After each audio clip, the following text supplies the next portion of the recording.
એસન bulletin પહેલા જુઓ આ એન્કર આસ્થા સાથે દેશ વિદેશના સમાચાર સંક્ષિપ્તમાં।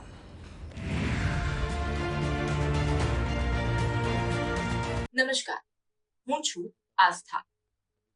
આજની મહત્વની ખબરો પર નજર કરીએ। પશ્ચિમ બંગાળ પોલીસે મુર્શિદાબાદમાં થયેલી હિંસાની તપાસ માટે ડીઆઈજી મુર્શિદાબાદ રેન્જના નેતૃત્વમાં 9 સભ્યોની એસઆઈટીની રચના કરી। આ ટીમ હિંસા પ્રભાવિત વિસ્તારની મુલાકાત લેશે અને પોતાનો રિપોર્ટ રજૂ કરશે। પશ્ચિમ બંગાળના મુર્શિદાબાદમાં હિંસા રોકાયાના 5 દિવસ બાદ કર્ફ્યુમાં રાહત આપવામાં આવી છે। સતત 2 દિવસ હિંસા ફેલાયા બાદ મુર્શિદાબાદમાં કર્ફ્યુ લાગુ કરવામાં આવ્યો અને ઇન્ટરનેટ બંધ કરવામાં આવ્યું। મુર્શિદાબાદમાં 5 દિવસથી કોઈ હિંસા ન થતા કર્ફ્યુમાં રાહત આપવામાં આવી છે, જેને લઈ અવરજવર શરૂ। સતત ત્રીજા દિવસે ઈડી દ્વારા રોબર્ટ વાડ્રાની પૂછપરછ થઈ। ગઈકાલે બુધવારે આશરે 5 કલાક સુધી પૂછપરછ થઈ હતી। ઈડી ટૂંક સમયમાં રોબર્ટ વાડ્રા વિરુદ્ધ 3 અલગ અલગ મની લોન્ડરિંગ કેસમાં ચાર્જશીટ દાખલ કરી શકે છે। આમ આદમી પાર્ટીના ગુજરાતના સહપ્રભારી દુર્ગેશ પાઠકના ઘરે સીબીઆઈના દરોડાથી રાજનીતિ ગરમાઈ। દુર્ગેશ પાઠક પર વિદેશી ફંડમાં નિયમોનું ઉલ્લંઘન કરવાનો આરોપ છે। એક જ પાસપોર્ટ નંબરથી વારંવાર ભંડોળ લેવાનો આરોપને લઈ તપાસ હાથ ધરાઈ। બિહાર વિધાનસભા ચૂંટણીને લઈને રાજકીય પક્ષો તૈયારીમાં લાગી ચૂક્યા છે। ત્યારે આજે બિહારના પટનામાં મહાગઠબંધનની બેઠક મળી, જેમાં આરજેડી, કોંગ્રેસ, સીપીઆઈ, સીપીએમ જેવા રાજકીય પક્ષોના પ્રતિનિધિ ઉપસ્થિત રહ્યા। બેઠકમાં વિધાનસભા ચૂંટણી માટે સીટ શેરિંગ અને સીએમ પદના ચહેરા સહિતની ચૂંટણી રણનીતિ પર ચર્ચા થઈ।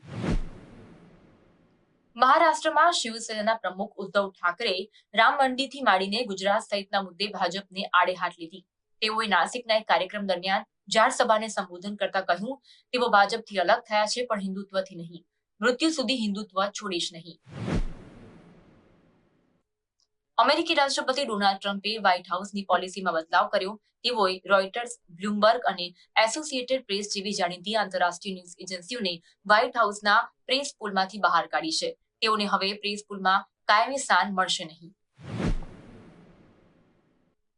અમેરિકાના ઉપરાષ્ટ્રપતિ જેડી વાન્સ અને તેમના પત્ની ઉષા વાન્સ આજથી ભારતના મહેમાન બનવાના છે। અમેરિકાના ઉપરાષ્ટ્રપતિના કાર્યાલયે આ જાહેરાત થઈ।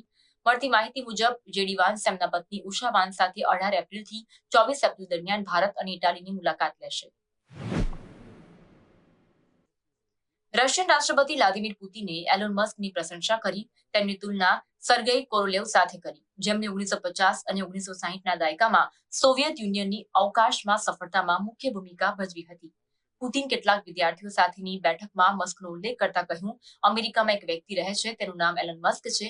તમે કહી શકો છો કે તે મંગળ ગ્રહ માટે એકદમ પાગલ છે। આભાર। આવી જ ખબરો સાથે ફરી મળીશું આવતીકાલે રાત્રે 9 વાગે એઆઈ એન્કર આસ્થા સાથે।